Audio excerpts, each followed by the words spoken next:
chairs after everybody sits down. Move that front row. It's like church, receiving the... Hello. Okay, you can hear me.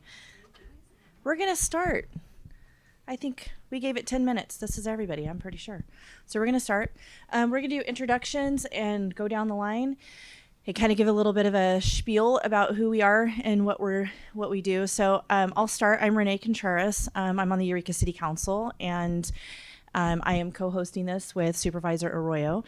And my ward is Ward 5, so I cover all the way down into downtown up to about 14th. It's not a perfect square, and then from M to about C. So there's little jogs here and there. So that's my area. I have the highest density. I have most of the apartments. I have most of our small businesses and that kind of thing. So I think it's the best ward in my opinion, and it's the most diverse ward. So I am going to start doing these town halls, and I'm going to be shooting for doing them about once a quarter. But if I get 3 done this year, I will be really happy. So, and I'm going to go over different topics. We'll gather together different people in the city and go over different topics that keep coming up frequently. So there are things that people either email me about or call me about frequently. So, one of the reasons why I organized this one on public safety is because this is a topic that comes up frequently. But also we just had a changeover, and we had one of our chiefs retire out, and we have our new chief, who is not new to EPD, has been around for quite some time and has served our community for a long time, but is our new chief. And I wanted him to have an opportunity to speak and for people to get to talk with him as well. So that's all for me, and I'm going to pass this down, and then you guys will have an opportunity to Q&A and ask us questions, and from there. Hi, I'm Ginger Campbell, and I'm the Neighborhood Watch Coordinator for the Sheriff's Department. And I know this is for the Eureka, city of Eureka, but some of you may live on the edge and live over the line, and that would be my district. And I run Neighborhood Watch programs throughout the county. So I cover a large area, and they've been very, very successful. And we talk about how to protect your property and how to protect yourself and how to build an invisible moat around your property so that, that's our first step, is to take care of you first, you take care of you first. And then we move into the neighborhood. It's not a vigilante program. It's not a tattletale program. People don't want to do it because they think they have to tell on people, and that's not how it works. So, and I do it, Eureka does a little bit different, but I do it per road or per block, because watch to me is the operative word in Neighborhood Watch. And so if you're watching your neighbors down the street, or who should be there and who shouldn't, then that's helpful. And I feel like if a Neighborhood Watch goes 2 or 3 roads away, you don't know what's going on. And I have found, and I've done this for 13 years now, and I'm a volunteer, but I've found that people really don't know how to make a call to the Sheriff's Department or to just law enforcement in general. And we learn about that, and it's very helpful to you. It's very helpful to us. And I have lots of tchotchkes. If you do live out of the Eureka city limits, I have really nice magnets. Oops, they're upside down. No, I guess they're not. To put on your fridge or at work so that you know immediately who to call. People tend to dial 911. And then they have to tell you to hang up and call the other numbers. So that's what these are for. So please take one. My name is Brian Quinnell. I'm the operations captain for the sheriff's office. So I'm basically in charge of all the uniformed personnel that work for the sheriff's office. And obviously, public safety is what we do in the unincorporated areas of the city of Eureka. We have a very good working relationship with the Eureka Police Department, and public safety is a partnership. And it's important for us to hear from the citizens, whether they're inside the city or outside, on how we can improve services and what we can do to better serve the communities. Awesome. All right. We do have a couple mics here, but we're doing great at passing it. I'll say a little more. And I'd love to actually, Pam, I was also hoping we could get an idea about how many people are on Zoom at some point when we get a chance, or if there are any Zoom participants, so we can be sure to engage with them. At this point, we have 3 members. Oh, Like it looks like. It's like the voice of the Lord.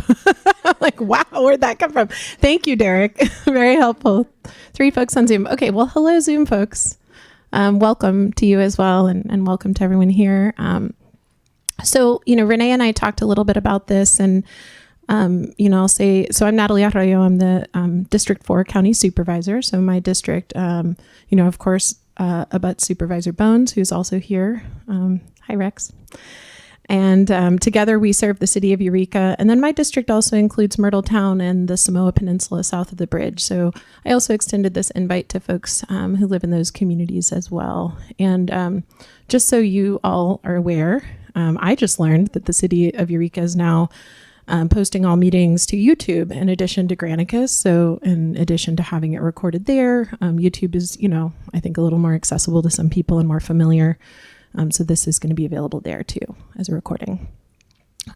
So Renee and I talked a little bit about this, and I will give you credit for the idea of having a public safety town hall. And I thought about it, and after a while, years kind of blur together. And I remember us having a public safety town hall, and then I thought back to the details of it, and it was when Andy Mills was the police chief, fairly new in his role.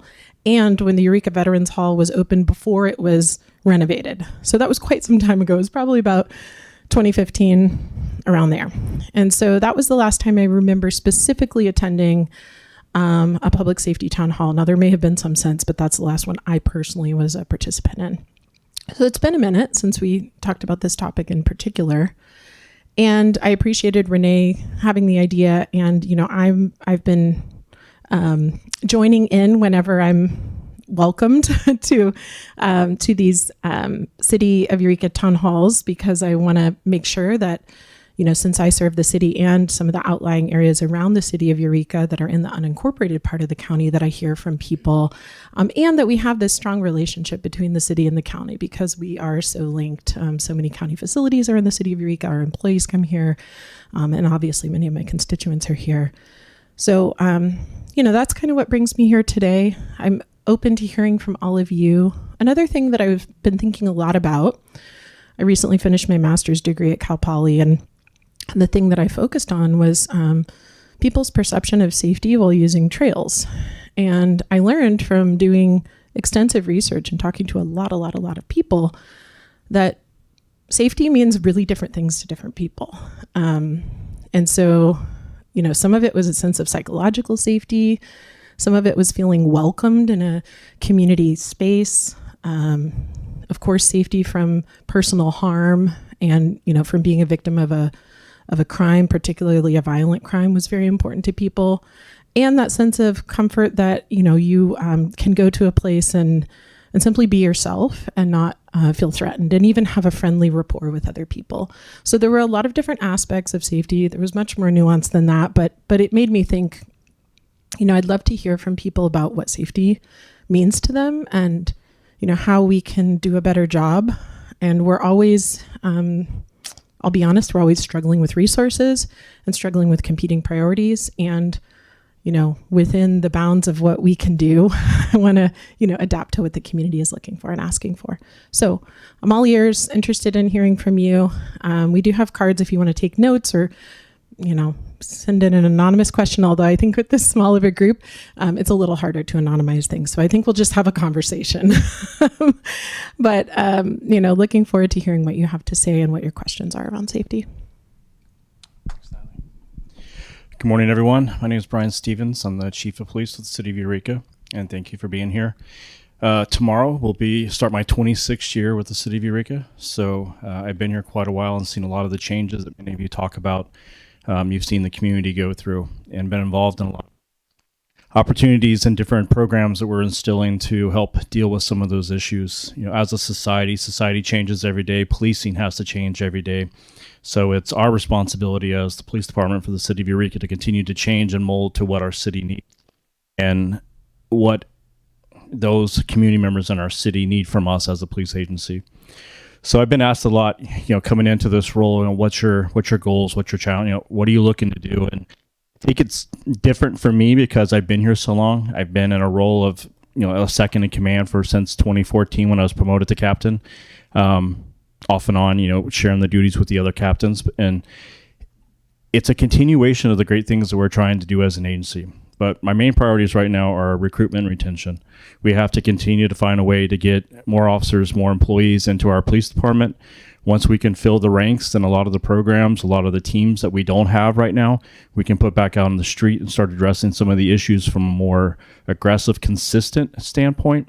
We're able to address the issues that we have now, but the consistency is the issue where we can't stay on top of it all the time because there are so many different areas we need to address that by the time we do a circle and address all the areas and get back, when we get back to where we started from, we're facing the same issues again. So being able to get enough officers, dispatchers, professional staff into our agency where I can get the officers off 12.5-hour emergency watches, give their lives back to them with their families, try to help balance that wellness that they need, because well cops, happy cops are better cops in our community and will do a better job of policing the city.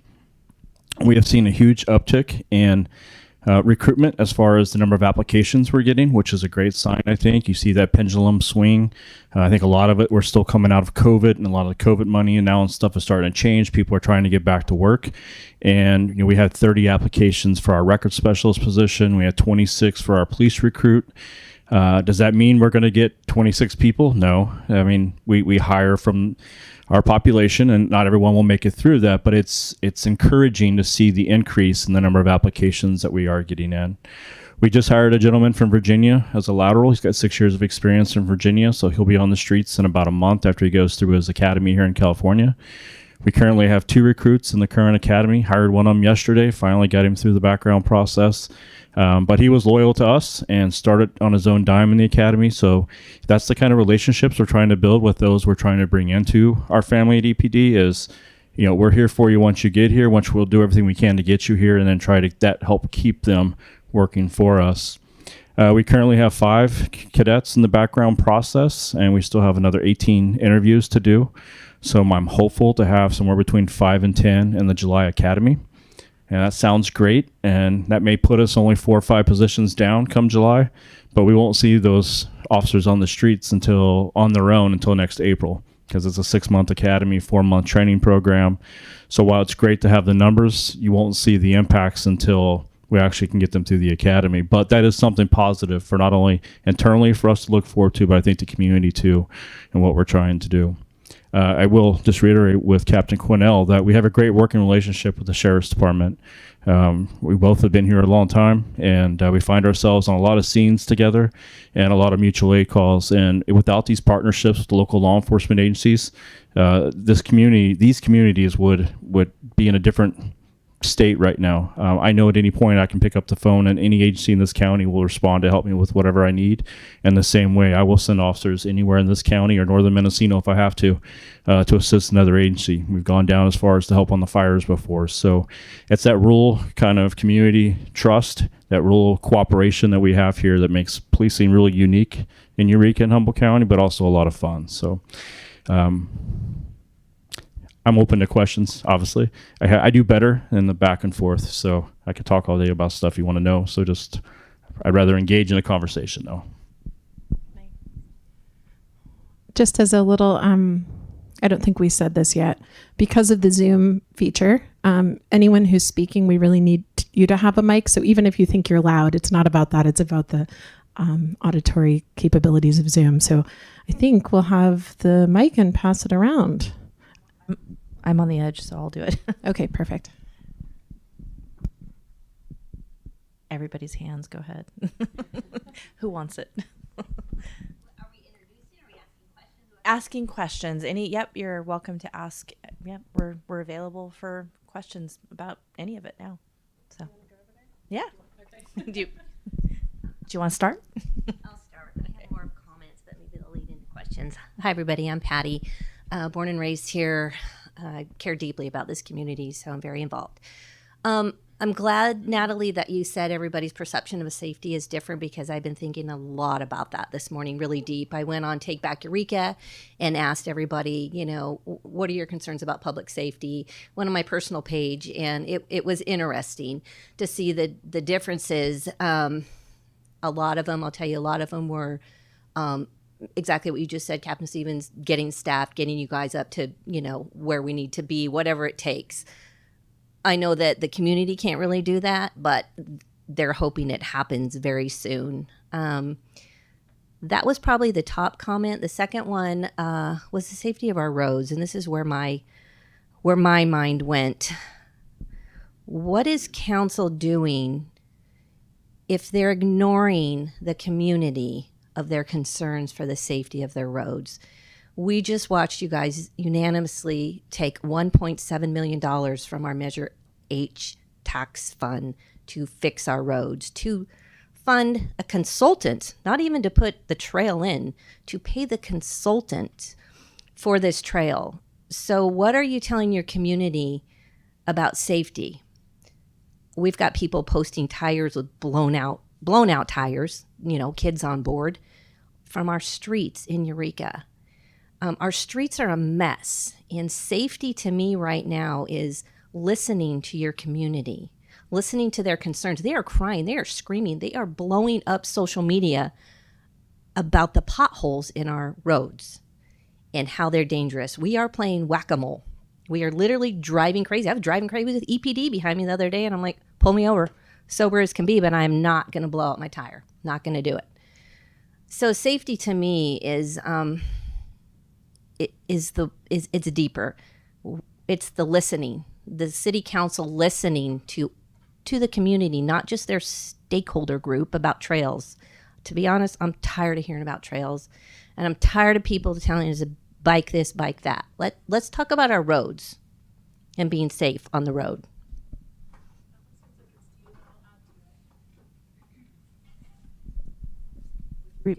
Would you repeat the question you asked right at the end, because I was turned looking at Natalie. Can we talk about the safety of our roads? I think that's super important. I can't get answers from Miles.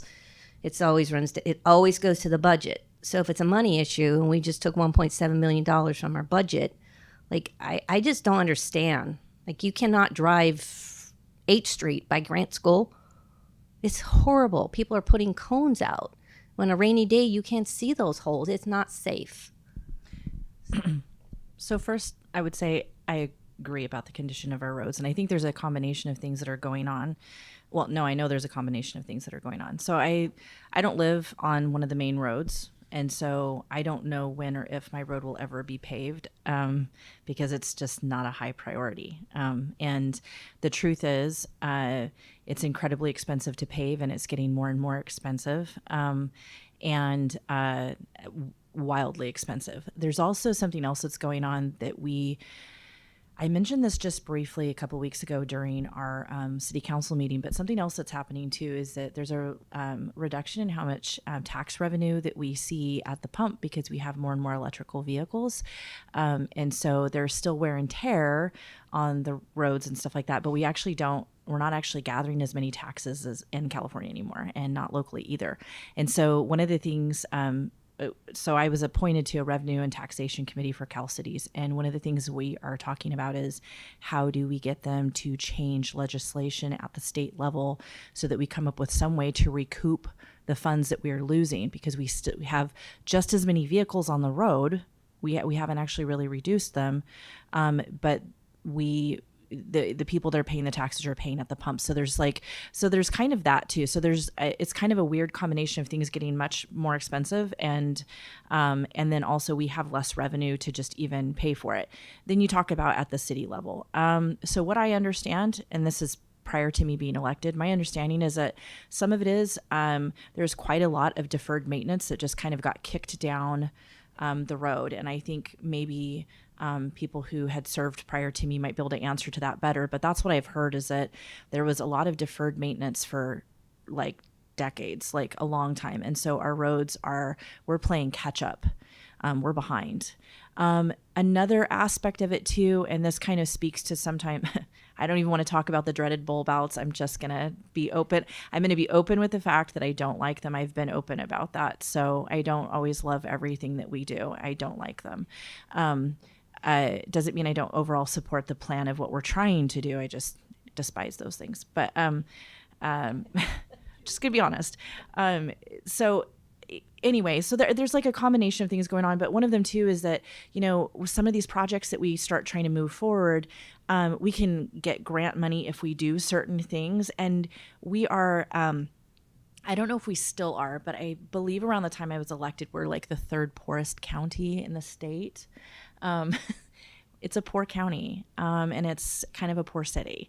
And we do depend pretty heavily on grants. And some of that means that we depend heavily on pursuing things that will give us the ability to get grants. And so I think that's another thing. And then there is this perspective too of trying to reduce, one things people have talked about, I know Patty, you've talked about this a lot, is, bike lanes. Like, why are we doing, all these bike lanes? I do think it's kind of, if you build it, they will come. I bike a lot, and I bike kind of in these like back areas. And I think a lot of people who drive main arterial roads are like, I don't see people biking. I know for myself, I bike where I feel safe. And so part of that is increasing safety. And I think that is kind of what we're trying to do. And so I know this is a longer kind of discussion, and I don't want to like dominate all the time with this, but I'm happy to, with any decision that I'm making or anything I'm voting on, I'm happy to have a long conversation about it, like why I went the way I did on something, or, I'm also happy to find out, and talk to staff and get better answers for you on things that are I like guess more we're all concrete. just looking at $1.7 million is a lot of money to take out of that fund, and we're not even fixing one pothole on each street. So I just feel like council has some explaining to do to the community. Those are our taxpayers' money, and all we hear is trail. There's a lot of people that aren't going to ride a bike. They don't, it's not their thing. It's not their jam. I ride my bike when I want to and where I want to. Does that mean I'm going to ride around the golf course? Probably not. It's scary enough driving around it now. But again, safety, we owe it to the community to have them safe, whether they're on a bike or they're walking or they're in their car. And right now, the drivers are being ignored. They're being bullied, actually, by our own Transportation Safety Committee. It's really bad what is happening to people who drive a car in today's day. And again, we got to figure out how to fix these roads, because safety is an issue. It's a big issue. Yeah, I'm going to pass this over to Natalie, but H is actually going to be repaved, so. I'm sorry? Oh, I think Kim's just doing the mic. I was asking her if she'd be willing to do the mic so Renee could stay up here. Thank you.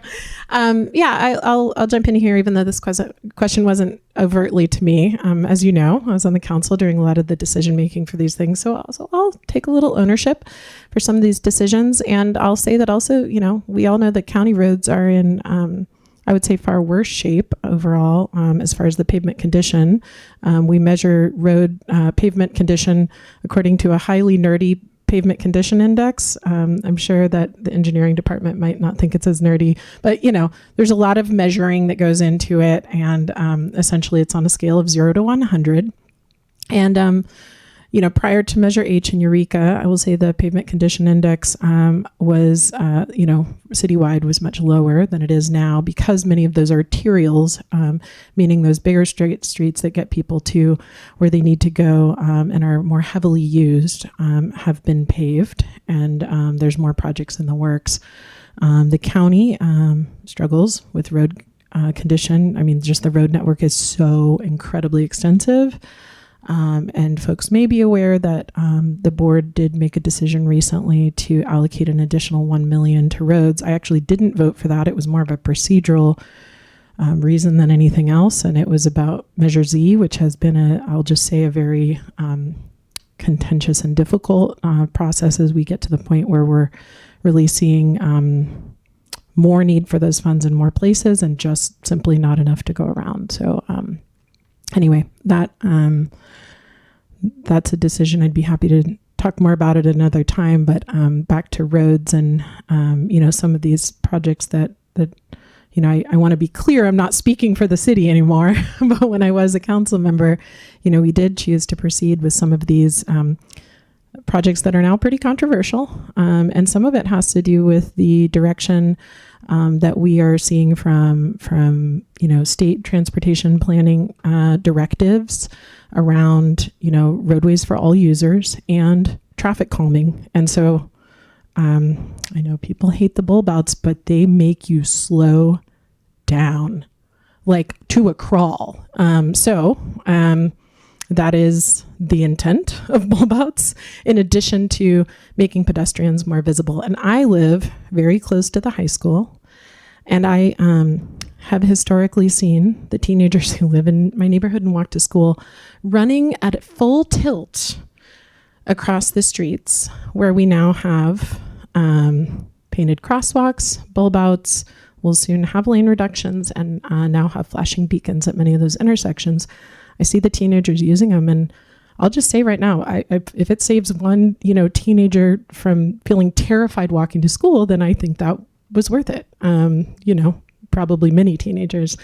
And I see, moms with strollers, and, we're talking about seniors who have a slower time walking and crossing streets. And I've seen all of those users start to benefit from these things. So I will accept, for me and for the people of my community, a little bit more inconvenience in favor of people not being killed. And Eureka has, this is something that gets me really passionate, Eureka and the Humboldt Bay area struggle with some of the highest pedestrian and bicycle deaths and injuries in the state of California.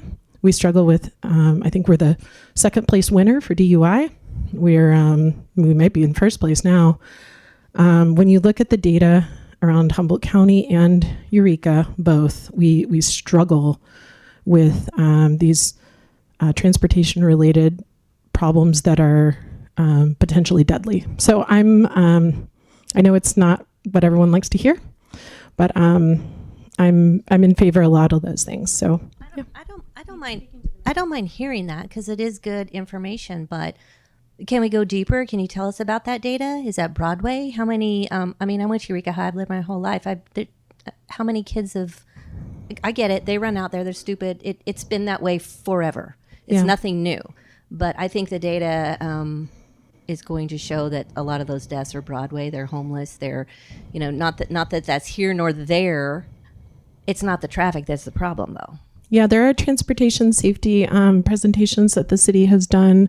I'm a little bit out of the loop on when those happen because I'm no longer on the council, but a lot of the data is compiled by CHP, and you can get it publicly, and I'd be happy to compile a report and share it with folks after this. I just think that when we do the surveys as a city, and this just came up with another survey too, that you go a little bit deeper. We want the raw data. We just don't want the answer. Like give us the data of, 12 deaths on Broadway, The 0 data's- on H Street, 0 on I Street, that kind of stuff. The data is really incredibly useful, and so it'll show a heat map of where there are issues, and it'll do areas beyond just the 101. Although the 101 corridor is a real problem area, and maybe the law enforcement folks might have something else to say about where there's a targeted enforcement. I know with resources being limited, sometimes traffic enforcement is the I don't want to say it's the first to go, but it's certainly it can be a lower priority at times. But that data will show the number of incidents, the type of incidents, and actually I'm forgetting the name of the system that produces these very detailed reports, but the data will be incredibly granular, and I'd be happy to share that with you. I just have to look up the name because it's escaping me right now. Okay, I don't know if you all have anything else to add about traffic. All right. I know that's a pretty controversial one.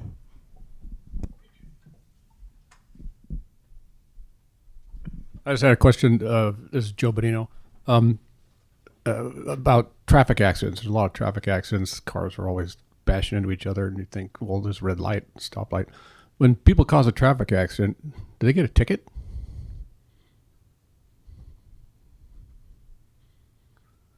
So it depends, because we have to have officers that have had specialized training in determining have to have the training to stand behind the ticket to take it to court to be able to testify to it. So we will cite people for if there is a clear violation of law prior to or during the traffic collision. If they're unlicensed or have driving on a suspended license or without insurance, they will get cited for that, yes. And how much is it? Like $100 or something?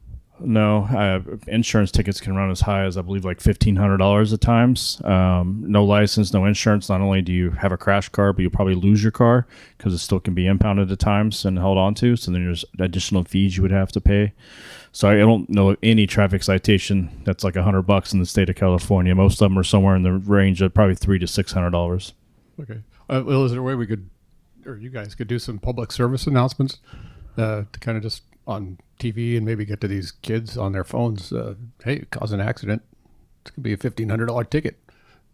Because there's probably a lot of young people probably think, oh, the insurance just fixes the car. But that might be a way to do that.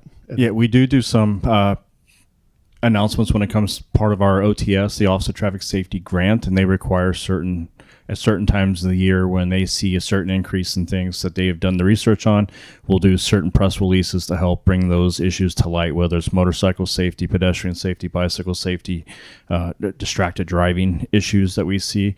And then we try to combine that with the enforcement piece that's through the grant that we have the money for, and focus on those specific topics when they ask us to put it out there in the public, but now let's focus on it and try to drive the point home that these cause collisions and are an issue on our streets. And as far as the speeding, especially on H&I, I mean, I know you're short of officers, but is there a way to have like some sort of like maybe a cadet level officer giving out tickets on H&I? I mean, I think if you sort of inundated H&I with traffic tickets, I think that the message would get out that don't speed on H&I. Is there a way to have like a lesser version of a police officer giving those tickets? Yeah, no, unfortunately not. So you have to be a sworn police officer in the state of California to issue moving citations and have the training to back up the citation. So when it goes to court, you can actually testify to the radar or whatever method you use to determine the speed. We do have officers, when calls do allow, that have focused heavily on H&I, especially during school days, during the week, during the hours the kids are coming and going from school. So they are, when they have the opportunities between calls for service and trained to do so, trying to focus on certain areas in the city to help with that traffic enforcement. Could the legislature change that law so that lesser versions of police officers could give out tickets?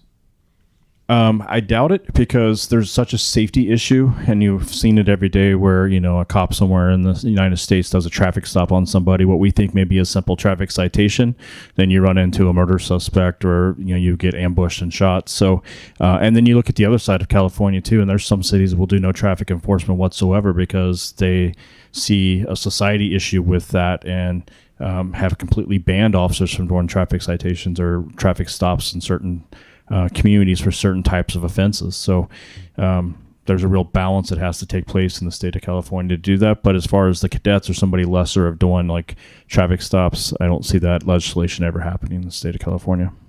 Well, maybe you could get the word out to murderers and stuff that if we pull you over, we're not going to arrest you for your murder. It's just for a traffic stop.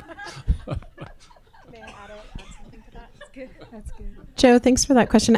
I wanted to come back to so that the acronym I couldn't think of offhand was SWITR's, Statewide Integrated Traffic Record System. It's a website maintained by CHP. You have to create a login, but members of the public can create a login, and then you can generate these reports. The reports about traffic fatalities and injuries can be produced in various ways. So it is kind of a system you have to play around with. So again, that's Statewide Integrated Traffic Record System. And the data is often about 2 years behind because they do a full detailed investigation of fatalities and injuries and have causes and, usually like a map of where it happened and what, turn movements were, whatever happened. So that takes a while to produce. So it is a little bit behind, and you can usually produce what I find very helpful is a 5-year period of time. And because that's what's often used for funding. So unfortunately, because we have very high rates of deaths and injuries, we're very competitive for funding. That's sadly what the criteria is for funding. It's not near misses or perception of danger. It's actually deaths and injuries. So anyway, that's what they look at, is that 5-year period before, like, for which they have data. So by looking at that, you can kind of get a sense of where we're likely to get additional state funding. And I also wanted to note with this question about traffic enforcement, I think a big question for us in the future as a society and as a community will be, and I don't know what our policymaking role will be as electeds, will be like, do we want AI, like, you know, do we want people to get a ticket in the mail? And do we want that level of surveillance? And do we think that's okay? Do we think there are downsides to that? That is a bigger conversation. I don't know if we as local government will have a lot to say, but at some point in the future, that's probably not too far off, I think we'll be having that conversation about, like, how much do we want people to, you know, it also gets into like facial recognition and warrants and all the challenges around, you know, law enforcement that I imagine you all are talking about often. So that's, I'm like almost posing a question around that, but I think it's going to be an evolving conversation about what do we think is appropriate there and how much are we willing to accept for the trade-off. I mean, given that we have low staffing with law enforcement agencies, I think that's universal throughout public agencies in California.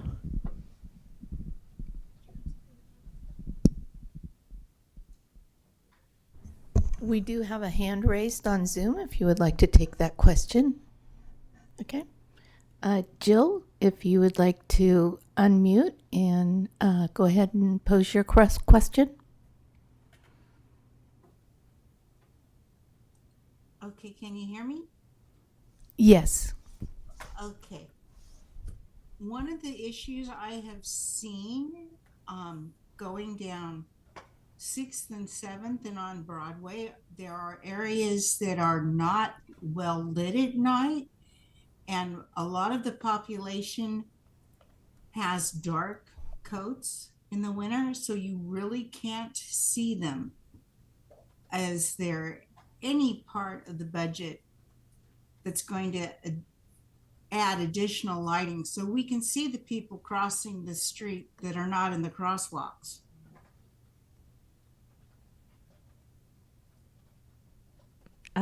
Okay, so thank you. This is why I wish Miles were here, but Pam, you might be able to help me with this. We actually did just talk about, and I'm trying to remember our lighting and what we have. Can you help me with that?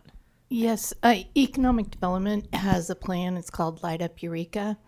Along with decorative lighting, it's also focusing on additional lighting for safety. And for instance, down in Old Town, and all of our streetlights are maintained by PG&E. So we work with them to install new lighting. And then, of course, the electricity bill is paid by the city, but PG&E maintains them. And for instance, in Old Town, there was 14 lights recently identified by our engineering department that needed replacement from PG&E. They are also on limited resources, and so they have ordered the parts and they will be replacing those. But it's an ongoing problem for us to do, or an issue, I shouldn't say a problem, but we're working on it continually to get stoplight or streetlights replaced and maintained. And anytime anyone notices a light that's out, please call engineering at 441-4203, or you can notify us on our website, and we'll be sure to make PG&E aware of the issue. I don't know if that's helpful. Thank you, Pam. Jill, did that answer your question?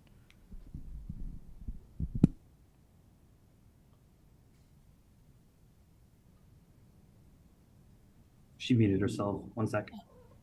Okay, we need additional lighting. There's not enough lighting on the well-traveled streets. Even on Broadway, there are sections at night that are completely unlit. And if you have a person running across that street in black pants and black jacket, they're very difficult to see. One of the things that the police department did last year, and I don't, if Chief Stevens would like to speak to it, we were handing out reflective gear for some of the members of our street population. Yeah, for the last 2 years, we bought reflective beanies that we've been given to organizations such as our Uplift and down at the Rescue Mission, to members of our community we know that are out, that are traversing near the streets, and hoping to add a little bit of visibility for them and safety for them, because it is hard. I do not take away from anything that Jill is saying about the visibility in the city.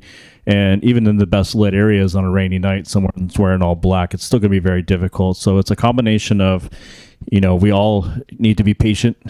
Drivers need to be aware of what's going on and taking, paying attention while they're driving, but also from the pedestrian side of this same spectrum, whether you're on a bike or you're on foot, you have a certain level of responsibility also to ensure the safety of everyone, and everyone needs to use the road in a cooperative kind of manner.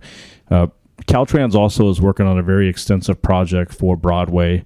This has been going on for a couple of years now, and it's a multi-year project, but there's a lot of lighting that will go in on Broadway. There are more crosswalks and pedestrian benefits that will be added to Broadway in the future. And so if you go on the Caltrans website or reach out to Caltrans, or even our traffic safety committee has been involved in that some. So there are some resources out there to see what's coming to Broadway, but it has been recognized as an issue and is being addressed through a large project. I'll just add that I meet with Caltrans regularly, and so I think a lot of people don't always don't always know where one agency's jurisdiction ends and the other begins. But along Broadway, other than the addition of new signals or some certain conditions, all of that is maintained by Caltrans and funded by Caltrans, and so we need to work closely with them. And I will say that historically, it's been a little bit hard because we work with different funding streams on different timescales and with different teams. And I have noticed a marked change in the last couple of years as some new folks have come into the district office here of reaching out and talking with the community and community leaders. So I now meet with them regularly, and I will specifically bring up that lighting along. I think I can envision the stretch that you specifically have in mind, Jill, but there's a longer term big project that I've recently heard, in part because of our fatality and injury rates, is likely to be more competitive for funding. And that is the kind of grim reality of having those issues, is that we will likely be higher in the queue of people to get the state funding for transportation safety improvements, including, redesign of Broadway and that bigger project that's in the works. But, since I was on the Eureka City Council and to now, we've also been pushing for short-term improvements on Broadway. And so I will convey that about the lighting question as well. Did you have anything else to add? Hi, I'm Jackie. When you're talking about Broadway, I personally watch a lot of the homeless literally they don't go to the crosswalks, and they will cross about 3 cars from the crosswalk across Broadway. And you're talking about these people that are getting hit. And that's what I've noticed all the time. They don't go to a stoplight. They cross wherever they want, whether it's traffic's going, traffic stop, doesn't matter. And I would like to know, when Caltrans is working on this and we're looking at Broadway, is there a way you can put a fence up on the sidewalk that faces the street so they can't keep going across the street anywhere they feel like it and would have to go to the crosswalk? I was thinking they used to have bridges on some of these places where they have cross bridges, but I think that might be too pricey and they probably wouldn't do that either. But you could do something like that. We have a lot of big trucks, and I don't know if that would even be physically, dollar-wise feasible for the city to do that, because you have other plans going. But I mean, I can sit in Adele's and sit there and I watch these people literally crossing the street. This is during the day. It's during the night. And that's just one part there. And it's lit there. But they're going. And same thing down by the bowling alley. And there's multiples. And down by where In and Out is, if they can do something with that. Because I think if you're just going to put a little divider, I don't think that's going to work. So I would really like to see that happen, something. And it's not like you and I, we go use the crosswalk. There's got to be something else with these people that keep doing this.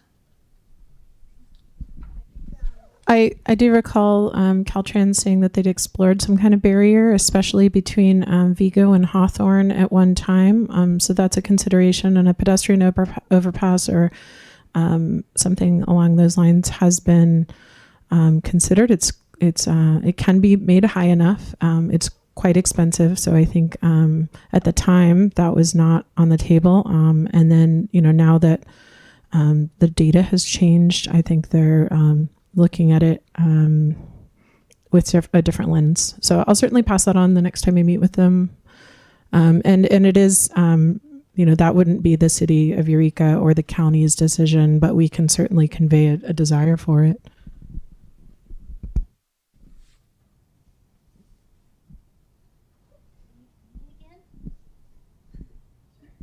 Facebook Living too, so I was waiting to see if anybody had any questions here, but back to the data. So when an accident happens in Eureka, say for instance at one of the new bowl bouts are here to stay. I'm with you. I don't like them either. But the one on Hodgson and H has seen an uptick in accidents. So my question is, when an accident happens and EPD is on site and Humboldt Bay Fire is on site, is there a record of that accident?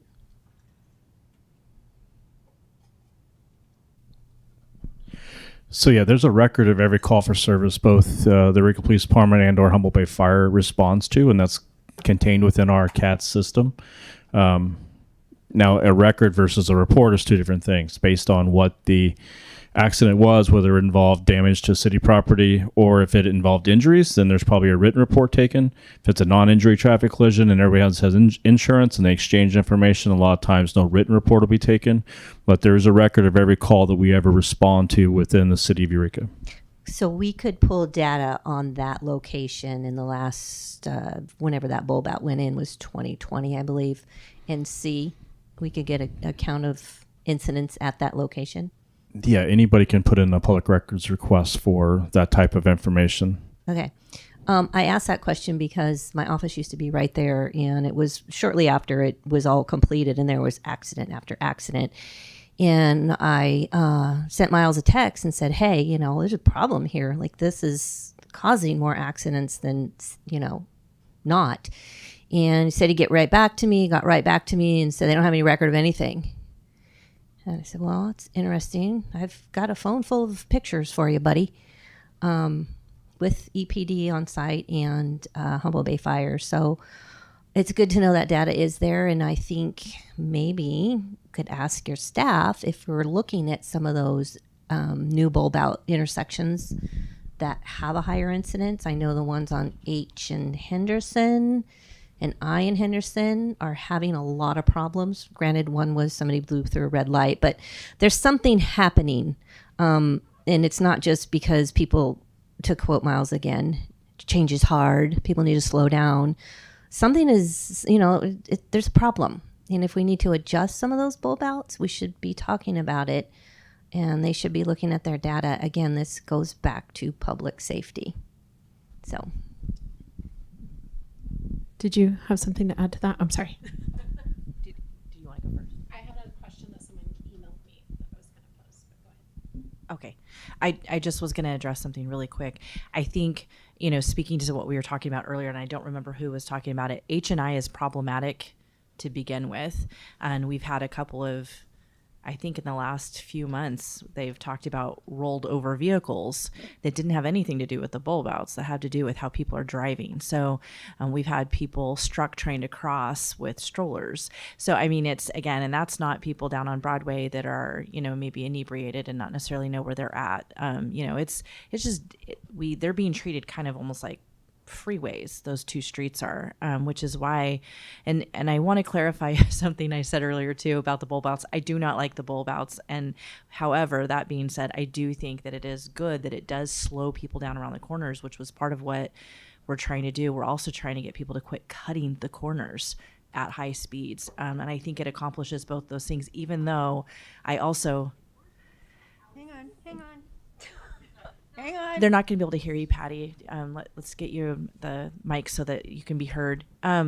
So I guess, talking about H&I, and I know what you're talking about, and actually some of those turns are really quite tight, especially in Henderson Center area, are very tight turns. And I have a truck, a not small truck, and that makes it an even tighter turn. I'm able to do it without hitting the bulb outs, but I am slowing down to a crawl, so turtles could pass me to do it. So I guess as a community who, we don't have traffic enforcement, we've just heard that today, but we have a higher level of accidents because the data will show it. What do we do? Like, how are we protecting our community? Well, this might be a better question for our chief, but it's not that we don't have traffic enforcement. This isn't our police department's fault at all. It's that we're understaffed, and so they have to decide the most important place to put their resources. And I'm gonna pass this.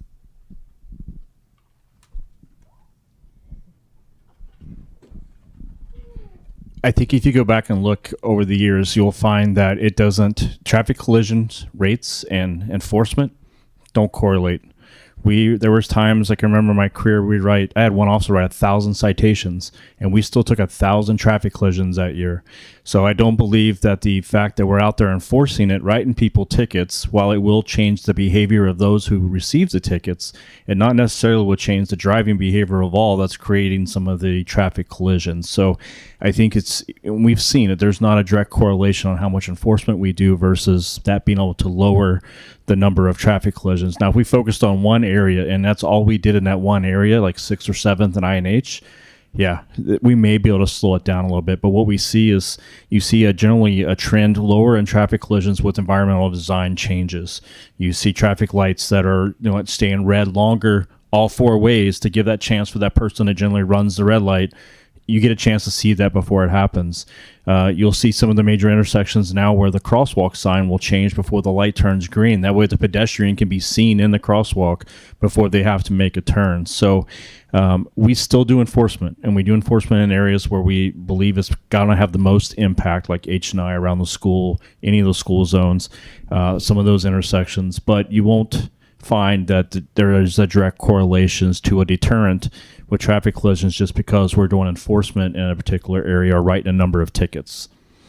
That is very interesting information. Growing up here, there was always a EPD. There was somebody on HRI, and you knew if you were speeding, you were going to get a ticket on that street. So clearly something's changed. I don't know. Well, it may reduce the accidents where that officer's sitting and focusing their enforcement on, but if they get to 6th or 7th and they still crash, then that really hasn't had the effect that we're trying to get. So does it help? Yeah. Does it help for some that take it as a deterrent? Yes. But there are people that just don't even slow down anymore if you see a cop car. So it doesn't matter how much enforcement we do. So we're looking at other ways to try to reduce the traffic collisions, and a lot of that does have to come with design. And it does, we have shown, has the most impact on lowering the number of, especially injury traffic collisions we have in the city. I just wanted to note, I got an email question. If you don't mind, we'll do one really quick and then come back to you. From someone who was wanting to know just about the trends with recent crime data. And I know that because they didn't have this question in advance, you might not have all of it right now in granular detail. But I wanted to ask the county and city folks who have their finger on the pulse of this, what you're seeing, and Ginger, what you're kind of hearing from neighborhood watch groups too. If because this person was like, we just haven't, I haven't seen a presentation of this information in a while, so I'd love to know. Yeah, so unfortunately, I don't have the actual facts in front of me, but what I can speak to is the anecdotal reports that I review on a daily basis, weekly and monthly basis. We're seeing the crime trend really just kind of maintaining itself with property crimes, crimes against persons. We're not seeing a major spike in one area or another at this point. That being said, Humboldt County, we do have a lot of property crimes here: burglaries, vehicle theft, and a lot of that is dealt with at a much lower level. And I'm not having the exact figures here. I can't speak to any particular trends, but that is what we do see regularly, especially in the unincorporated areas of the county. As the weather gets nicer and we move into the summer months, obviously the number of people who are at our beaches increase, which means we have more vehicle burglaries, which means we have more thefts in those areas. This time of year, it's not uncommon to have domestic violence occurring, people stuck inside, and those are primarily what we see or what I've been seeing. And I would imagine that the city isn't too much different than what the county experiences. Chief. I recently did a presentation on our COP board, our Citizens Oversight on Police Practices board, on stats and on the way stats are reported now. There's beginning in November of, I think it was 2022, we switched from the way the California reported stats to the FBI. That's been the same for like 70 some years, where we reported on 9 major crimes, and it's a hierarchy. So if you had a murder, you only reported on the murder. You didn't report on the 9 crimes that were attached to that murder. Beginning around November, I think it was 22, we went to a cybers type reporting, and it's way more in depth, and we now report on 50 some different crimes. So in that murder, if you had a stolen car, if they had robbed a bank prior and assaulted somebody, now we're reporting on 4 different crimes. So I pulled the last 10 years of stats leading up to this change, and looking at those 9 major areas, there was no fluctuation in the numbers. That was solely, completely out of the norm, so that the crimes were staying consistent throughout those 10 years. I caution you now, if you look at this new FBI report, to give me one more year so I can compare 2023 to 2024. Because if you compare 2023 to 2022, our crime rate is up 500 and some percent. But it's because they're actually looking at so many more underlying crimes that are being reported. We're unable to compare apples and oranges anymore. So the first real year of this new reporting will be 2024 compared to 2023, and that will help us see if there are spikes in certain stats. But I caution against stats altogether. Stats can be manipulated by the reporting of those stats and how they're reported, what crimes we take, what crimes we don't take. So I enjoy being in public, being at our public events, and having the opportunity to talk to community members, because to me, I get a better feel of what is going on in our community when it's relayed personally on how people feel. We talked about the feeling of safety. We have people that feel safe on our trails now, and I have people that don't feel safe. I have people that feel safe walking around in Old Town at any time of day or night, and I have others that won't be down there at dark. And that's a perception thing, but everybody has that perception. So if I have the opportunity to speak to people about how they truly feel in Eureka and when they're out and about, then I get a better sense of what the crime stats tell me. I have officers that are working very hard using the systems that we have to find areas where there are spikes in crime. And it's not necessarily overall, but we may have neighborhoods or certain parts of our community that are getting are focused on somebody's breaking in a car, somebody's breaking in the houses or stealing cars in those areas. And they're using that technology to help them police those areas at night and try to be in the right area to catch people. I just promoted a new, my senior evidence tech to a forensic analyst, and that's going to be part of her job is going to be crime analytics and help me find those locations so that, one, we can report out to the community better on, hey, we're seeing these issues in this particular neighborhood, but 2, she can help the officers put cases together, find that linkage, put them in the right area to hopefully deter the crime and or catch those that are committing those crimes.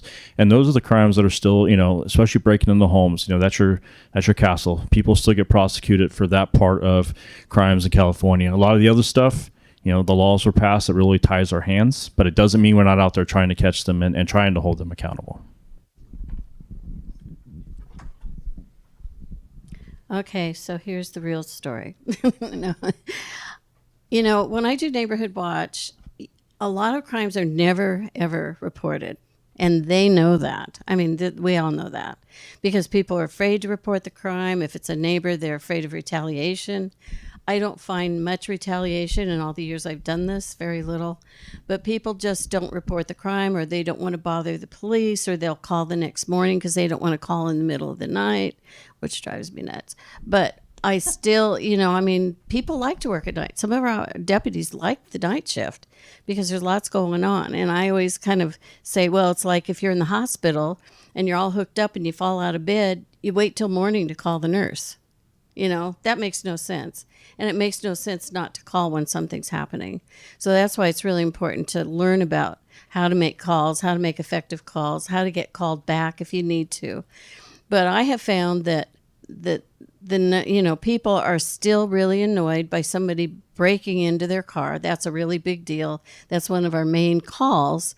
But then when you get out there, you find out they didn't really break in. The door was unlocked. And there was a wallet laying on the seat, or there was a computer laying on the seat. That's really common. So I think as a citizen, we need to take responsibility for public safety too, because we have to kind of shore up it used to be we could leave our door open all night. Yeah, well, not anymore. We know that.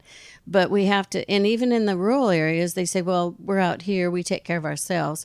And then they don't, something bad happens. Or can we just have two deputies take their lunch break and park across the street and watch that house?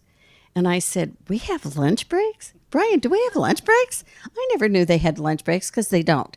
If you see somebody going, they're on a call. I don't know how many of you see 3 or 4 Eureka police sitting in the restaurant having lunch. That doesn't happen. So everybody's super busy, but we have to take responsibility as citizens. 2022, we had 727 reported car thefts. That was up from the year before and way up from the year before that. But that was only reported car thefts. I'm going to guess it was more like 1,400 because a lot of people get their cars stolen by friends, by family, by somebody else, and they don't report it. But we had 700, not just us, but I take all of law enforcement agencies, call them, probably I'll be calling you soon, from the year before. And that's a lot. To me, that's a lot of cars being stolen. A lot of them are recovered, but a lot of them aren't. So I'm just saying that, yeah, crime is kind of steady. I mean, I'm hearing exactly the same things I did 13 years ago. Somebody burglarized my house, somebody broke into my car, and there are some really serious crimes that happen, and we read about them. But a lot of the crimes were avoidable. And a lot of crimes were, people left their window open because it was hot during the summer, or they left their gate open, and so somebody went back and, I saw yesterday Daisy's got a forklift stolen out of their yard, and somebody drove down Redwood Drive. I mean, those things happen. But I just, as a neighborhood watch person and as a regular citizen, I always am pushing for people to take responsibility for what they can do. And on H&I own property on K Street, right by the high school, and I see lots of speeding. But if somebody's behind me and they're on my tail, I just pull over. It's like, have at it. And I know nobody's going to probably catch them, but for my own safety, I just pull over for a second and let them by. We can't have everybody doing that, but at some point we have to take responsibility for our safety and for our protection and for our property and for everybody around us. So that's my...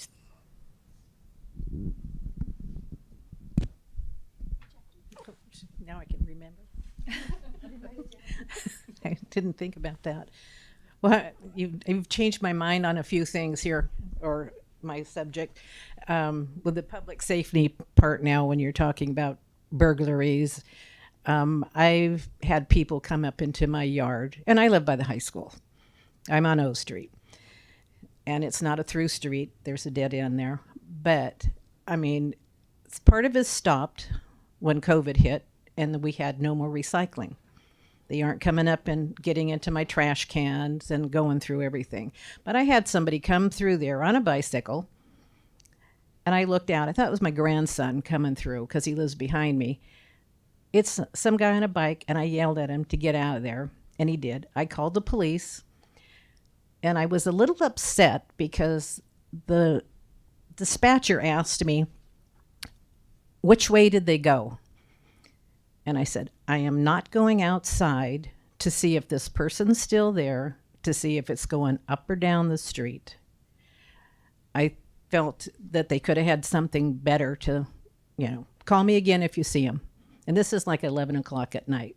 And it's somebody running around on a bicycle. It was a man, and I knew who they were. But it upset me that they wouldn't say, we'll have somebody come by. Look, now this has been about 4 years ago. But I didn't like the response that I got. And normally, I'm sorry, but your police is usually around. They come around, at least to see who's running around. But that part bothered me when you're talking about public safety. I mean, I'm not going outside at 11 o'clock at night when it's dark to go see if there's a man out there, if he's waiting for me or whatever. But that's my incidents with some of that. I do have the homeless come up and down different times. They're on bikes, they're in dark clothes, they're looking for whatever.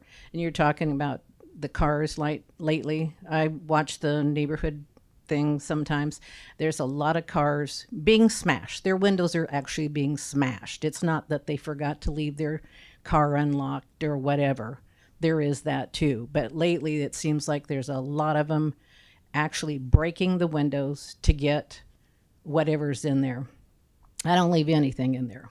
No cigarettes. Well, I don't smoke, but candy, cords to your phone, anything. Sunglasses. I tell all, don't leave it. They'll get it. I have a big car in the back. I make sure I have a blanket that covers anything that's back there so nobody can see what it is. So on some of that, you're welcome to come to my meetings and be my testimonial. You just gave part of my presentation. Oh, okay. Yay. I Well, would say that's keep fine. your car completely, when you go in the house, it should look like it's for sale and somebody's coming to buy it. Well, That's that's it. what I do. I travel a lot. Yeah. I'm in the city, no matter what. Now, I don't know, Eureka probably does this, but I know with the sheriff's department, if there's a ongoing situation like that where lots of people keep coming through, you can always ask for a little bit of extra patrol. If you call it in and say, this has been an ongoing thing, could we have a little bit of extra patrol at night? And I have to speak up for dispatchers just for a second. I don't want to take all your time, but I have a whole section on dispatchers. There's I don't know how many Eureka has, but we usually sometimes have one dispatcher on for 4,000 square miles. And we also have all the 911 lines and all the non-emergency lines and the town of Mad River still. Blue Lake.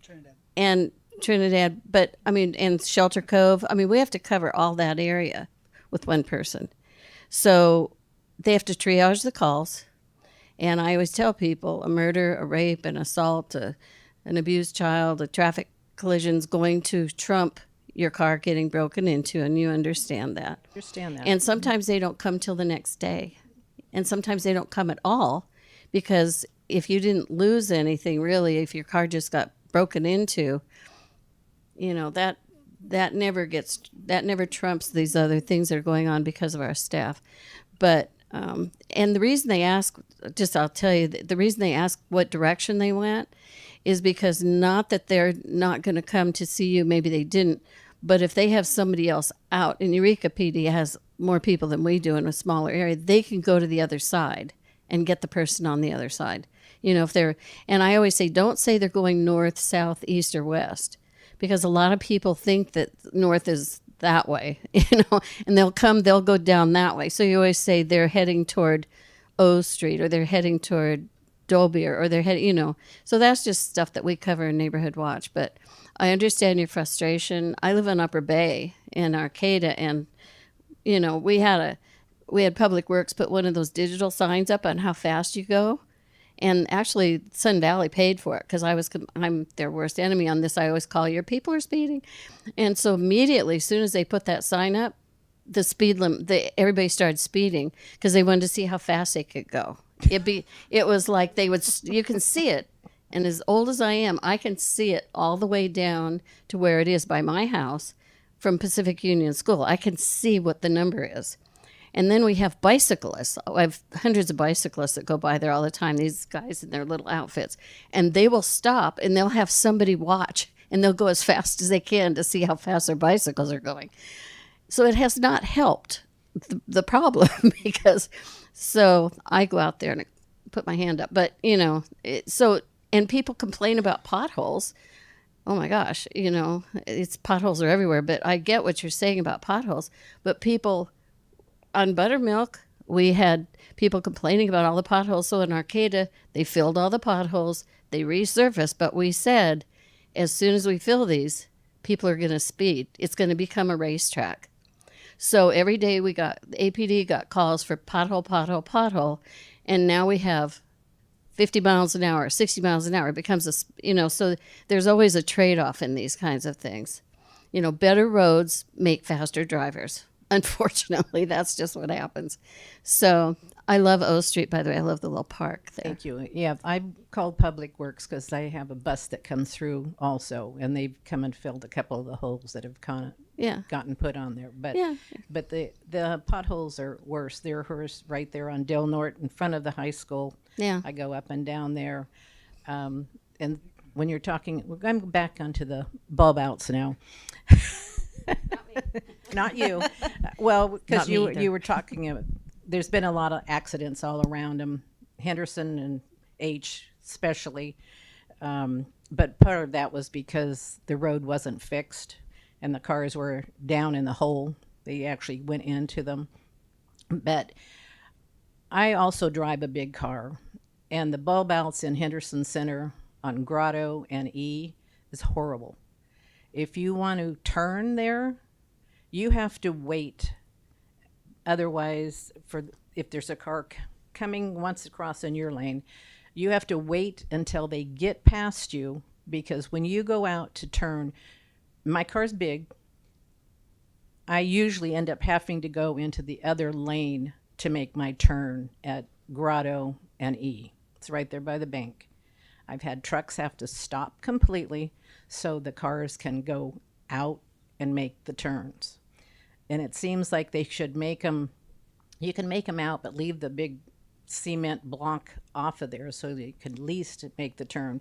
I noticed on 4th and 5th, they didn't put those great big old cement 4-inch barriers up, and you can make a turn. They have the yellow stripe out there for people to get out. You can see them, but you can make the turn. You can't make the turns there in Henderson Center. So to me, that's a big safety issue. You see the cars coming at you. And most of the time, some stop, some don't. E also in Harris, there was a big wreck there not too long ago. Same thing with the bulb outs. But the other thing, when you're talking about H Street and Del Norte, and that's where I use all the time, I live all around there.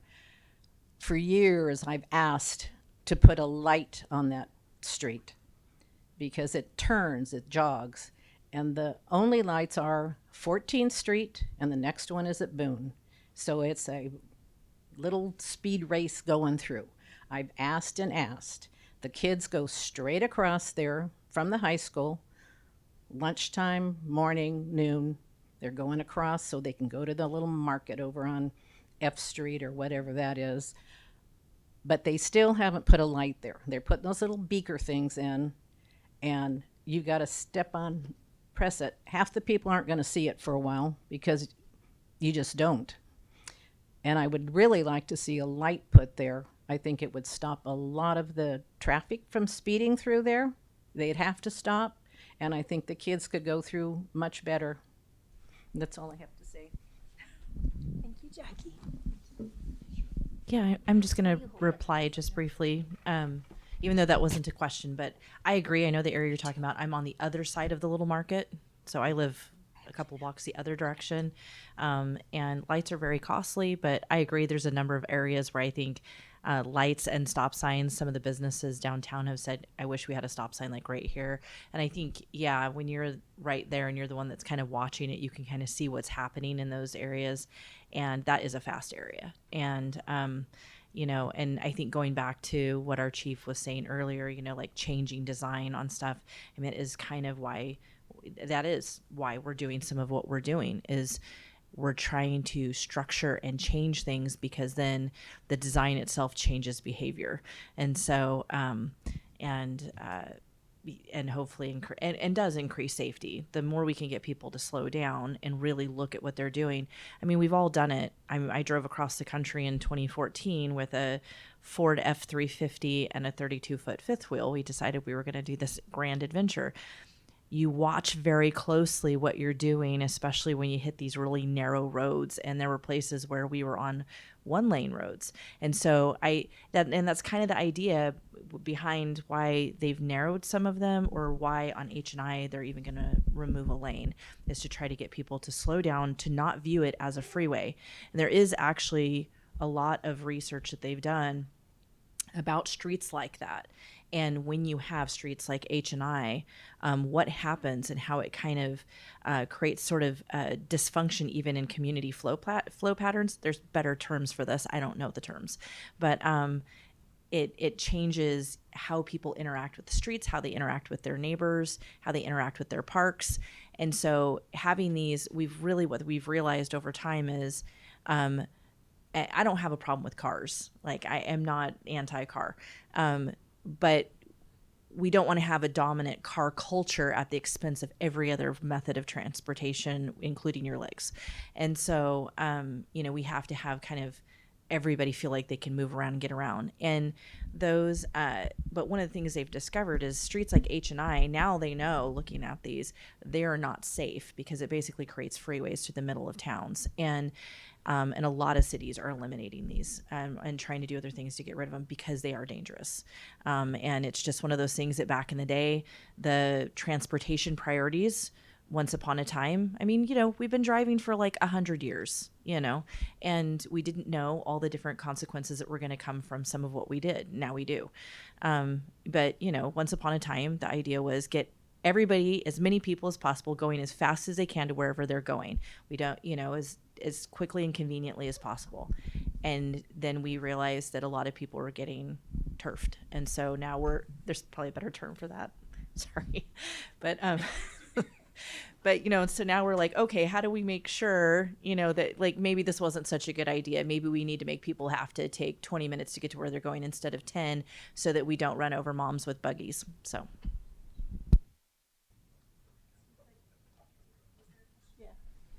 Janelle, sorry. First, a comment about speeding. On a trip to New Zealand, we were driving along a road, and there was a big sign saying, "Speed, controlled speed ahead," or some warning sign. And when we got home, we had a ticket. It was actually, they had a camera or some type of mechanical way of taking a picture of your license plate and the speed limit, what speed you were going, and then using our driver's license. We had a speeding ticket when we got home, so my contact New Zealand and see how to do that. Send them a picture of your check then? No, we used good old snail mail. Yeah, so I mean, if we could do that, I mean, need to. The other thing is people walking out into the street. Unfortunately, some of those people are in a place and in a state that they don't really care, and that's sad. And actually, that's really what I came to talk about was people that are homeless. And I wanted to say that there is hope. that for me, the time that I spent amongst the homeless, and Eureka, I learned that there's all different kinds of people that are homeless. I think all of you know that. But what they all need is a place to live. And I've been saying this for a while, and I'll keep saying it, is that campgrounds are a way to provide people a place to live. And there's another thing that is the city of Eureka, Arcadia, and Humboldt County have all passed Housing First. And Housing First is an approach that uses housing. And when people are housed, they do so much better, so much better. But we have a housing shortage. So what do? Again, campgrounds. And what I've been saying is campgrounds with tenancy, which many of the social workers and some other folks are not thrilled about. But I think that's what we need. And I said there's good news. There is funding that would fund this. And but it takes people willing and wanting to do it. So I wrote something, so I'll just leave it for you. I'm not going to read it. So that's why I'm here. Thanks. Thanks, Janelle.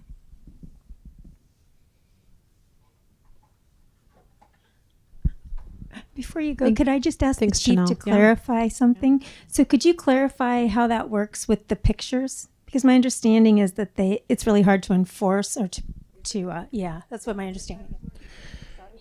So traffic cameras are very costly to any community that they want to put in, and then recouping those costs takes quite a while. So that's one of the biggest hurdles. I think here locally, I think what we'd find if we tried to do this would be the gathering of information. How long is it going to be stored? I mean, there was so much conversations about, traffic cameras, about cameras the city put up in different areas to try to deter crime. I'm a proponent of the more information we can see and gather. I believe that would be a great asset to the city, would be traffic cameras or some type of remote enforcement. You see it in places like Washington, D.C. They have mobile trailers they move around they put in high traffic areas, and it does have a deterrence. I've seen people get citations from it. I believe that we could benefit from cameras in the city on our ingress and egress points that are recording license plates, because we have a lot of crime that runs up the 101 corridor from Washington all the way down to the Mexican border, and being able to catch some of those people or provide the information for other agencies that they have crossed through here, I think would be a huge asset to the department and to our community as a whole. So, but there has to be an implementation process, a lot of community input and buy-in, and it's not just something we can buy and put up anymore. But definitely a conversation I would love to have and research and bring people in to talk about the benefits of that, and then try to get the community buy-in for that, because I do see a huge benefit for our region as a whole with those types of technologies to help us out. And that's what I was kind of hinting at earlier, is it's a bit of a potentially a slippery slope. And I think it bears talking about more holistically, is how do we want to use non-human forms of enforcement?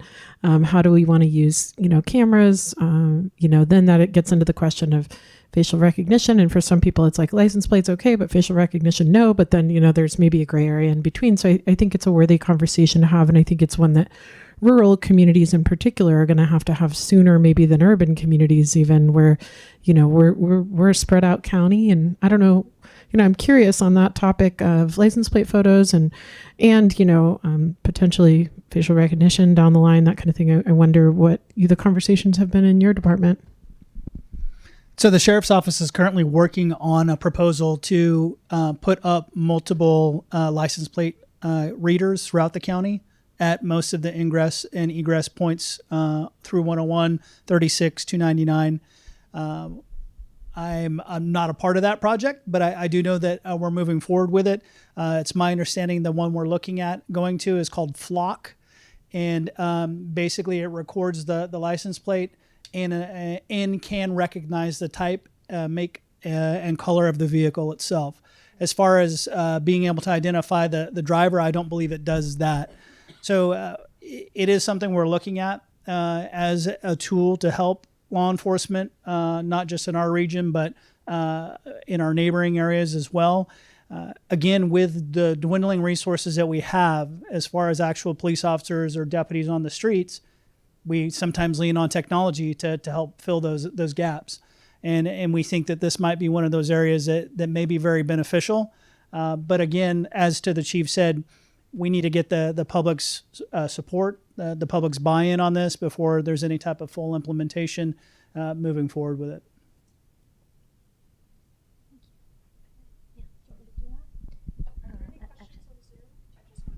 Do you have Zoom? I have some Facebookers that are asking questions. There's no one on Zoom. Okay. All right. So thanks. These are some people I'm live on our Facebook page, Take Back Eureka, right now. So there's a couple questions. Randy says, how do you plan on making it safer for families? So many don't even take their children certain places anymore because how bad the crime has gotten with the drugs and the homeless population. The homeless rate is the highest it's ever been, I believe. Who want to answer that one?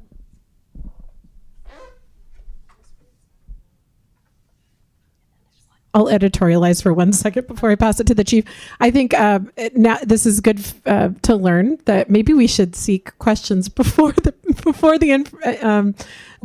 panel because then we could bring more people. So it would be great to have like DHHS here, for example. But anyway, I bet you know.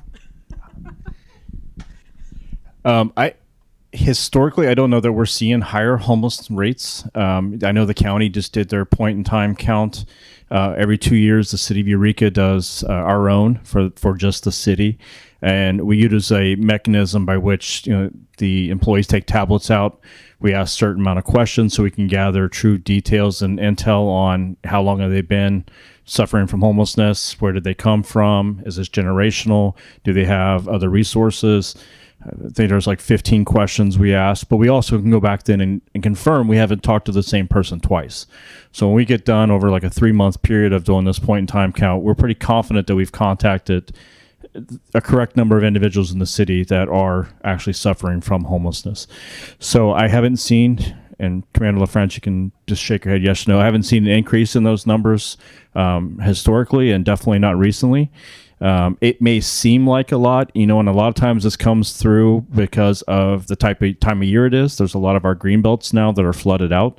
You'll see a lot more people out in doorways just because of the weather we're having. So from a visual standpoint, it may seem and feel like there are more people out and about, but statistically, we're not seeing those rises in numbers.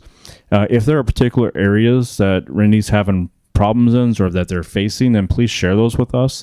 We can do focused enforcement in those areas and change behavior.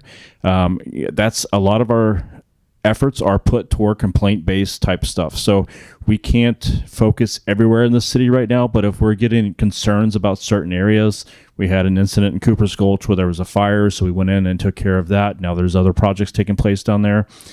We can help address those areas in more of a complaint-based process so that we can change the behavior so that individuals who are feeling unsafe in those areas can see that change and hopefully feel better to go in those areas.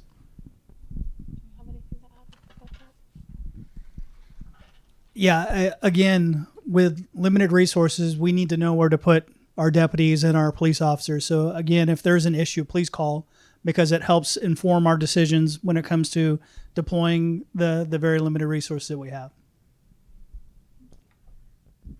I'll also say, this is more upstream from crime, but one thing, just one little piece of the puzzle is I'm now new to the First Five Commission. So First Five is a California-wide organization that has chapters or organizations within every county that serve 0 to 5-year-old kids and their families, and provide programming, play groups, safe opportunities for parents to learn, parent education courses, a lot of really important resources I know the question was about families and keeping families safe. So those are like safe places for people to interact and we really strive to make those safe resources. And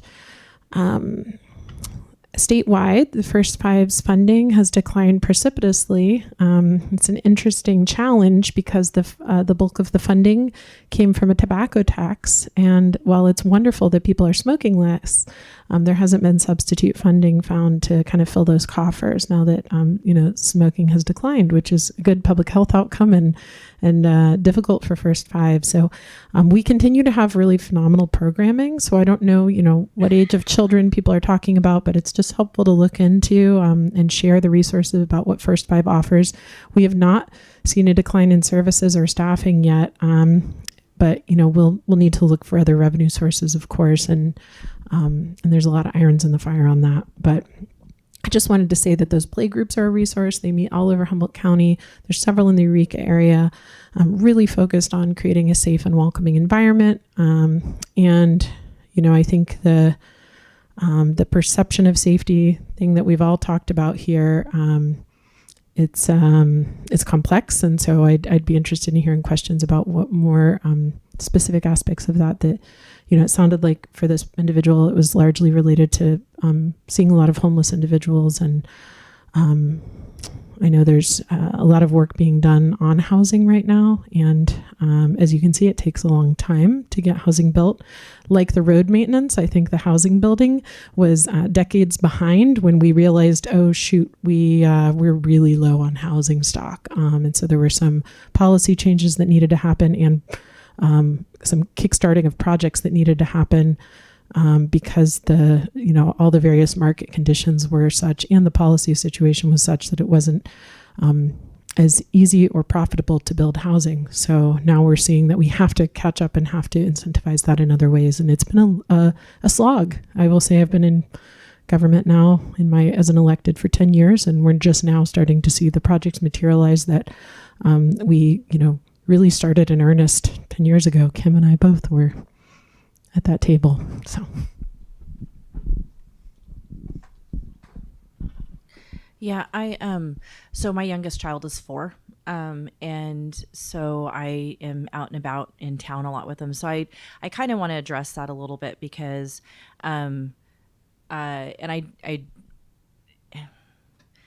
we spend a lot of time going through I would say, so my ward has most of let's see, how do I say this? We encounter a lot of people that are homeless, and when we're out and about, and also too, I volunteer with an organization, and that I don't take my child with me, and we go out and we make food and feed the homeless on Sundays. So I'm around everybody a lot. I think that it's important not to assume that because somebody is homeless that they're also dangerous. That's not always the case, and it frequently is not the case. However, I don't want to come across as though I'm saying that is not sometimes the case. I've definitely encountered it myself, where somebody is just not in a well spot. And so I know that can be very worrisome. And if you're out someplace with your children and somebody is in the middle of a situation where they're having a crisis, or they're very, whatever, that can be very frightening. And I think that can be very concerning. And I have, taken my child and myself out of an area very quickly because of something. And I don't think it's not common, but it definitely happens, from time to time. But I do think, I have felt pretty safe with my kid going places here, though, and fortunately have not, something people talk about is encountering a lot of needles and stuff. I haven't encountered stuff like that either with my child. So I think, that's something too that kind of comes through. Like, there's a lot of different ways for us to, Natalie talked about, Supervisor Arroyo talked about, making sure that we're addressing housing so that we're getting some of this, under control and taking care of that, increasing access to mental health services so that we're addressing it from that angle. And then there is other things too, right? We talk about like design, going back to that design component. I live close to the park that's on 14th and E. When I was a teenager, that was someplace where we had a lot of crime. It was a bad spot.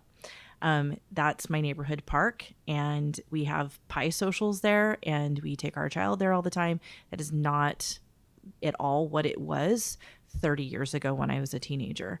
And it changed in part because the community has rallied around that park, but the city also redid it and revamped it. And so you can change. And I think there's actually, what is it called? There's a term for this where you can decrease crime and problems by change.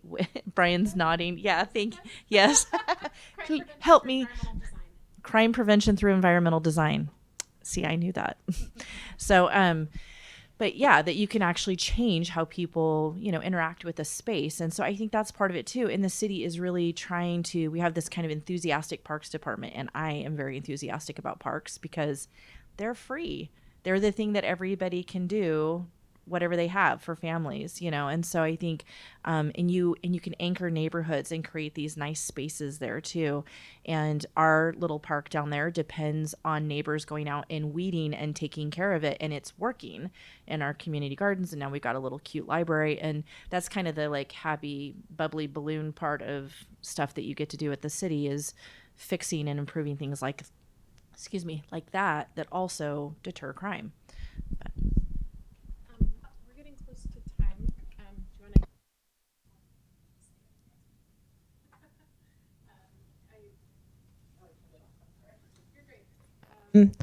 I just wanted to acknowledge we're getting close to time. We allotted till 3 for this. I think we could probably do one more question. Then I wanted to see if, would it be okay with you if we do just like brief closing comments, kind of go down the line again?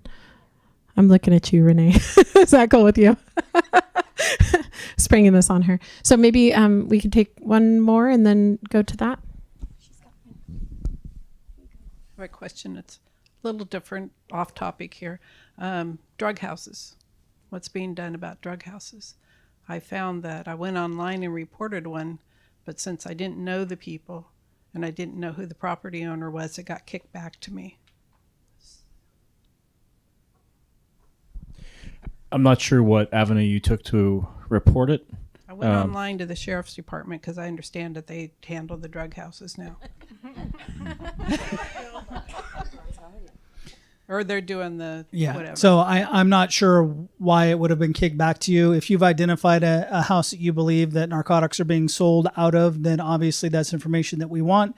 We either give that to our deputies to handle, or we pass it off to the Humboldt County Drug Task Force to start their investigation.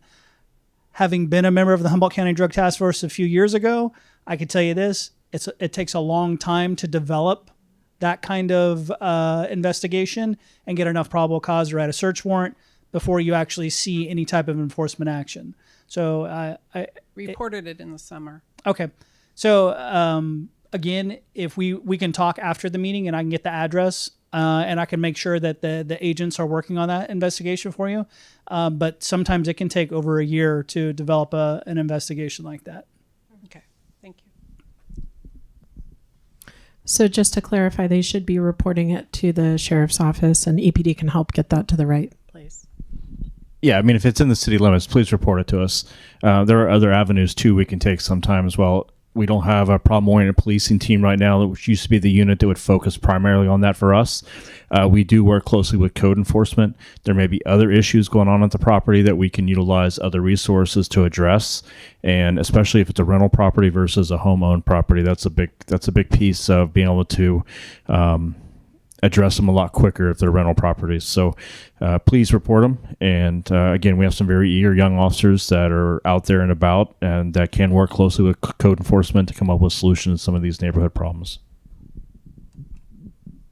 And from a personal standpoint, I can say my heart goes out to you. And I lived immediately next door to one for years, and the saga was unfolding before my very eyes. And, by local standards, I think I'm in a position of power and authority, and I still struggled with the long, it takes a long time to document. And, if there is I don't want to call it a raid, but I don't know what the correct word is, a raid. And they, somehow sense it, people can scatter.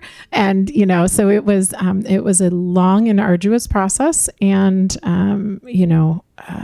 I think I can recognize that it's very challenging to be a neighbor to that. And it has a lot of impact on the neighborhood. So definitely please be very persistent about the reporting of that. And I saw it quickly turn from local people who were kind of down and out to like cartel action, like really noticeably different population come into the house within a few months. So it is definitely something where, like, you know, I would just say be as persistent as possible and continue, you know, documenting to the extent possible. And from personal experience, I can say it can go from 0 to 100 very quickly. So it's pretty wild. So I think I'll pass it to the end and we can do some wrap up. Does that sound good?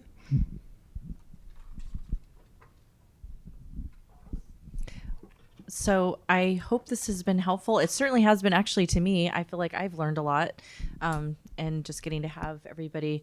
I think next time we do this, I will reach out and try to find out some of the questions in advance too, so that I can make sure that we have the right people here to answer those questions as well. So I appreciate all of you that came. I love when people are civically involved. It is very hard to have a good idea of what your constituents are worried about.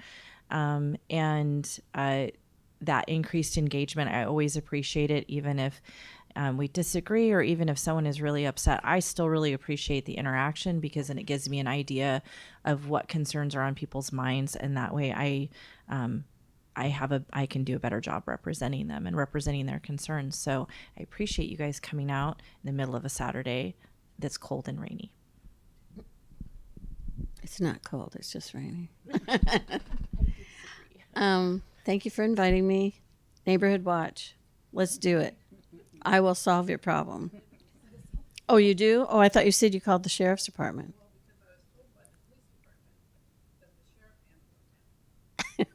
Oh, you live in the city limits?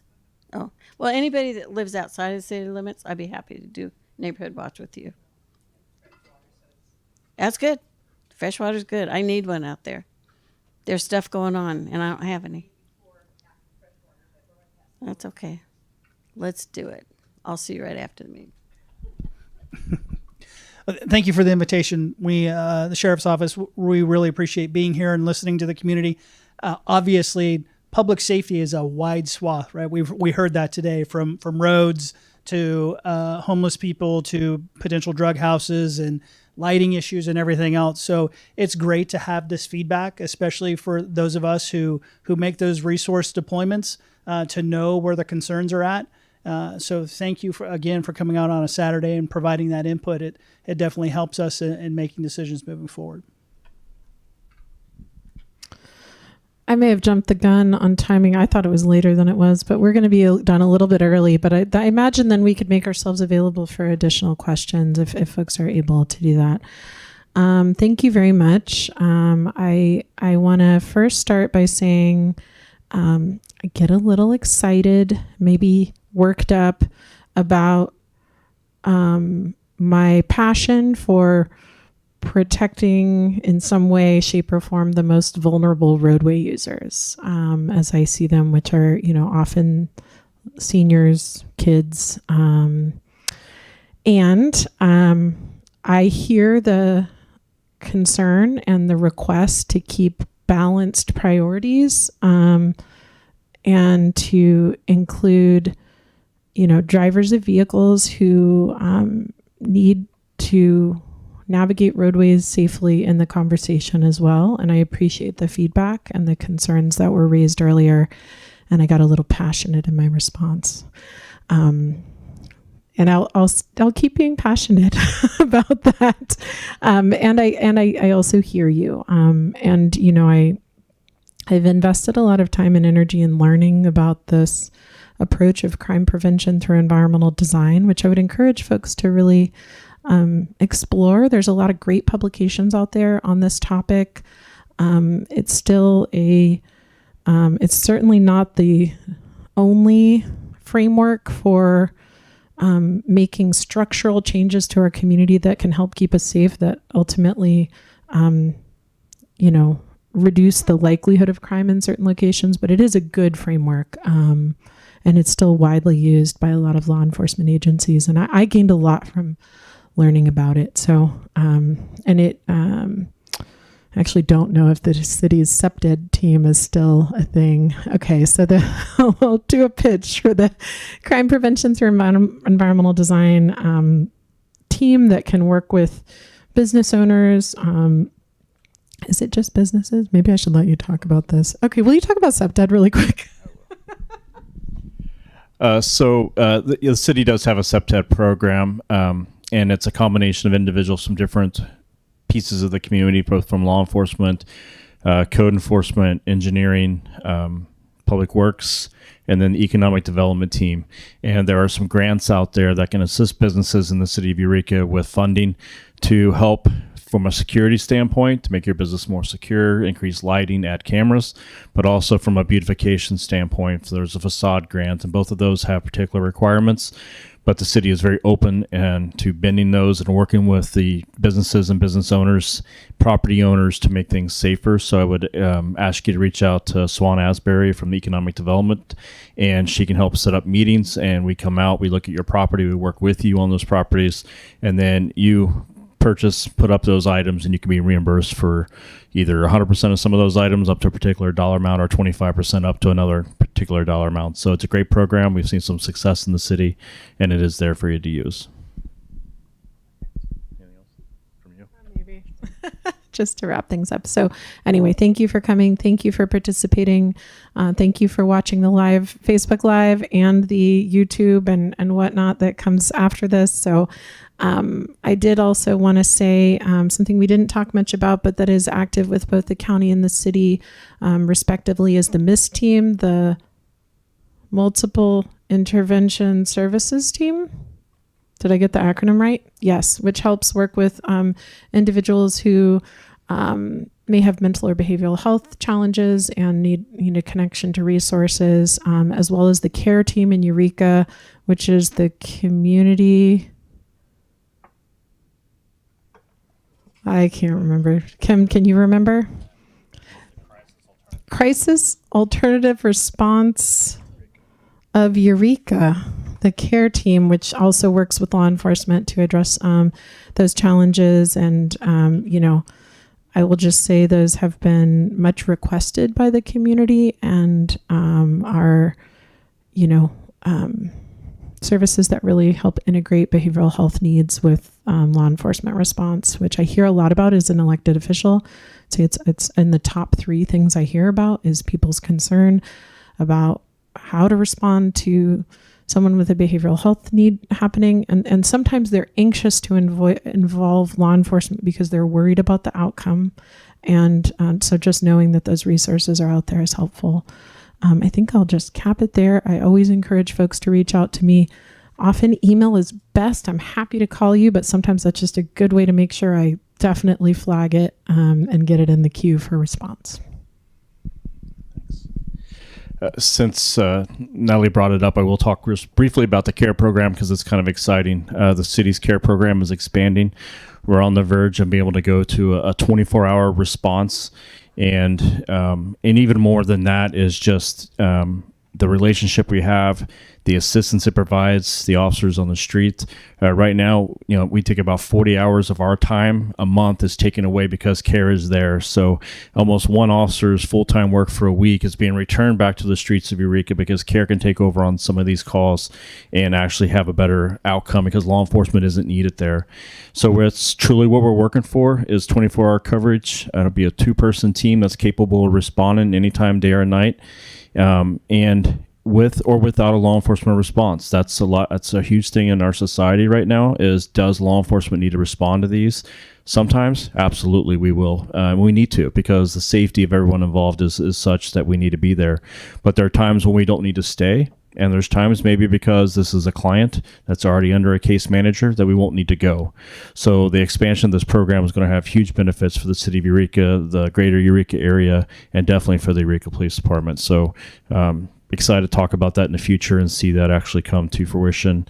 It's going to be a really beneficial program for the city. Knowledge and education is key. And the only way we can have knowledge and education is through the communication. So I appreciate everyone being here today and sharing. it goes both ways. I can explain what's going on with the Eureka Police Department, what we're dealing with, how we're trying to address issues. That knowledge and education piece for the community is huge, so you understand where we're coming from and how things are getting addressed. But from our standpoint as well, that communication back to us gives us the opportunity to deploy our resources, like Captain Quinnell said, where they need to be deployed, understand more what the community concerns are, so maybe we can take what resources we have and address those. So please, that two-way communication between our agency and our community that we serve is so vital to our success and to the success of our community. So please keep reaching out anytime. Email me, call the department. We'd be happy to talk. Or if I'm at an event, I love talking at events. It's always the best time. And I'll just end on this. The men and women of the Eureka Police Department work very hard for this city. We've been on 12.5-hour schedules now for this year, but for like 2 years prior to that. And they continue to show up every day. They continue to do great work. And are there going to be times when a question's asked that maybe it didn't set right with you? Is there going to be times that the response may be a little gruff? Maybe. They're human and they're tired. I ask for a little bit of grace, but we strive to be professionals in everything we do.